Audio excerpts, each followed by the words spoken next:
The deceptions of specific case. Conjunction fallacy. Chris is 35.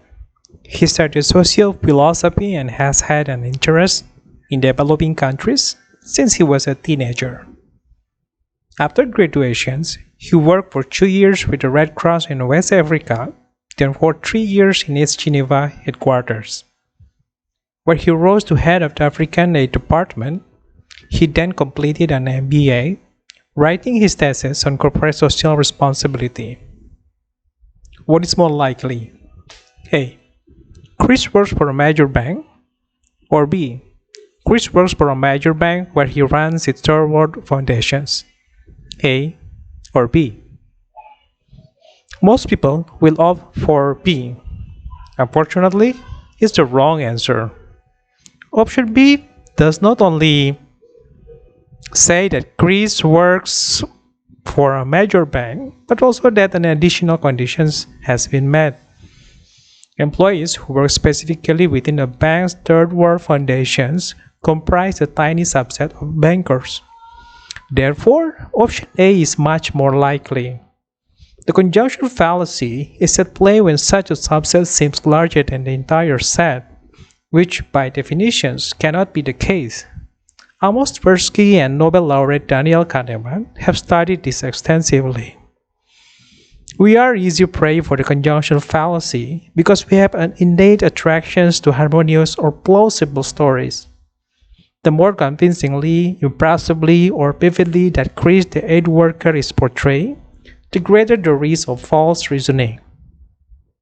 If I had put it in a different way, you would have recognized the extra details as overly specific. For example, Chris is 35. What is more likely? Chris works for a bank, or B.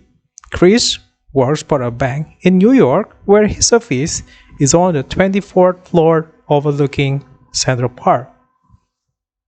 Here's another example. What is more likely? A. Seattle Airport is closed. Flights are canceled. Or B. Seattle Airport is closed due to bad weather. Flights are canceled. A or B? This time? Yes, you have it. A is more likely since B implies that an additional condition has been met, namely bad weather. It could be that a bomb threat, accident, or strike closed the airport.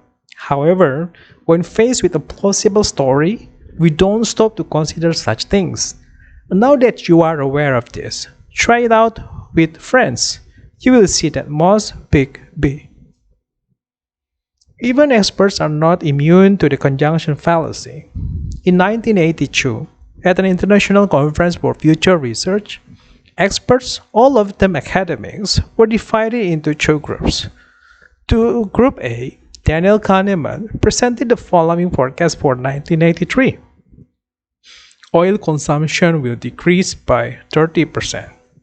Group B heard, a dramatic rise in oil price will lead to a 30% reduction in oil consumptions.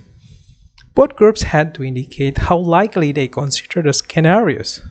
The result was clear. Group B felt much more strongly about this forecast than Group A did. Kahneman believes that two types of thinking exist. The first kind is intuitive, automatic, and direct. And second is conscious, rational, slow, laborious, and logical. Unfortunately, intuitive thinking draws conclusions long before the conscious mind does. For example, I experienced this after the 9/11 attacks on the World Trade Center. I wanted to take out travel insurance and came across a firm that offers special terrorism cover. Although other policies protected against possible incidents, including terrorism, I automatically fell for the offer. The high point of the whole farce was that I was willing to pay even more for this enticing yet redundant add-on. In conclusions, forget about left brains and right brains. The difference between intuitive and conscious thinking is much more significant. With important decisions, remember that at an intuitive level, we have a soft spot for plausible stories. Therefore, Be on the lookout for convenient details and happy endings. Remember, if an additional condition has to be met, no matter how plausible it sounds, it will become less, not more likely.